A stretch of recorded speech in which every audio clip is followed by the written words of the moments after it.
Hi, my name is Steve Petrozello. I'm the Technical Director of the Tolland Soccer Club. Today's lesson, I'm really going to talk about fundamentals of passing, and really what it's going to be is more body positioning and where to strike the ball for some different passes. We'll have some separate individual ones to talk about one-touch, driven balls, lofted balls, etc. But today I just want to show you some of the differences of how you could strike the ball for these different types of passes. So the first thing I always recommend you do is whenever you're trying to pass the ball to a target, you want to make sure your shoulders are going towards that target. So if I'm aiming for that tree across the street there, I want to make sure that my shoulders are pointed towards that tree. If my shoulders are pointed over here, or I finish over here after I shoot, the ball's going to go that particular direction. So it's important for me to have my shoulders in the direction I want the ball to go. And then as I strike the ball, I want it to go in the direction of the tree. So the foot that's doing the striking, if it's my right foot, I want it to go in the direction of the tree. And notice my body follows that direction, right? So you want everything going in the direction of where the ball is going to be. Again, I want to make sure my shoulders are pointing to that tree because that's where I want to hit it. I want to make sure that my foot that strikes the ball follows through, goes towards the tree. And as I follow through and I finish, I'm going through the tree. So again, it's that motion here going towards the tree. It's important for players to understand that because oftentimes what you'll see is players will kick the ball and their shoulders will turn and go this way. And almost 9 times out of 10, the ball goes that way where their shoulders go. So balance is really important for us as we're striking the ball. A couple different ways you can do passing techniques. If you're trying to pass the ball on the ground, one of the things you'll want to make sure is you've got your foot next to the ball, and when you're striking the ball, you want to strike the middle part of the ball. This keeps the ball on the ground. If you strike the ball on the bottom, it's going to go up in the air. Middle to top will keep the ball on the ground. So as players, if we want to try to pass the ball on the ground, again, recommended through there to middle, you want to get the ball with that top spin, the top spin going like this.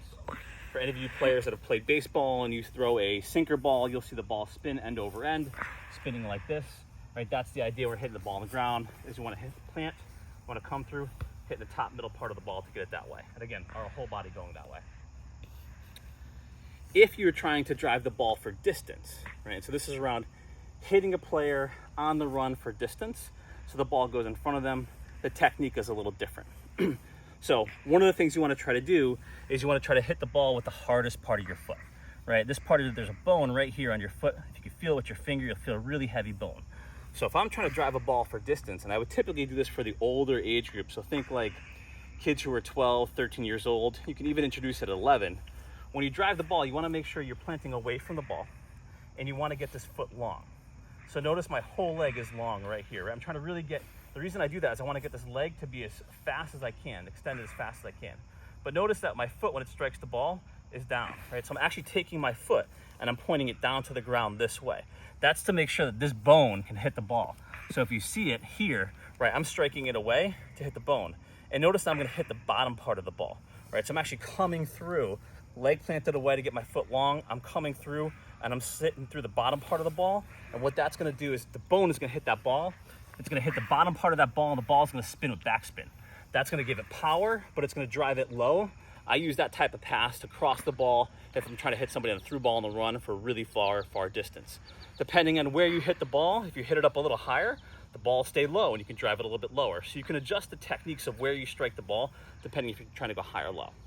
Again, but that kind of pass is really difficult to handle if you're trying to cross the ball in for a header or for a volley. That's different than a lofted pass. So on a lofted pass, what you want to do is plant, but you're planting a little bit closer to the ball. And now what you're trying to do is get underneath the ball here. So notice the difference. I'm trying to get under the ball. I want to create backspin. So I'm trying to get under the ball. So when I come in, I'm going to come through and finish upwards, right? So my foot's going to come through the bottom of the ball and come upwards. My shoulders are still going forward. I'm still trying to finish where I want the ball to go, but I'm really trying to go under the ball to make it pop up. You can start to see that backspin, right? So again, you'll just see a little bit of backspin. I'm gonna come in, you'll see the backspin. It gets the ball to come up. So if you wanna get the ball in the air, you really wanna get the ball underneath that ball. So that's what I like to do to get the ball backspin. What it'll do is the ball won't be driven. It won't be driven. This is the driven one because I'm hitting it with my bone. Instead here, I'm catching up my laces. That's gonna make the ball go up, almost float in. Right? So good to chip it over somebody or to try to cross the ball in, to loft it in. Those are great ways to use the lofted pass. Again, both of those passes, you probably want to do those over the distance of 20 yards. This one here is a little bit lower as you're trying to make the ball come in. So those are two really good fundamentals from a passing perspective, how to strike the ball. But again, I want to stress shoulders facing your target, and whichever one of these you do as you're following through, it's going to where the target is. Both your leg, your body finish in that direction. It's going to give you the best chance of really striking the ball. To practice this, I like to use the back of the net and just 20 times each foot in the back of the net by myself. You do that over the course of several weeks, you'll get better and better and better, but you can also introduce it in practice with your kids. We'll do individual lessons on this in the future so you can see what these look like in the air with a partner. And that concludes today's lesson.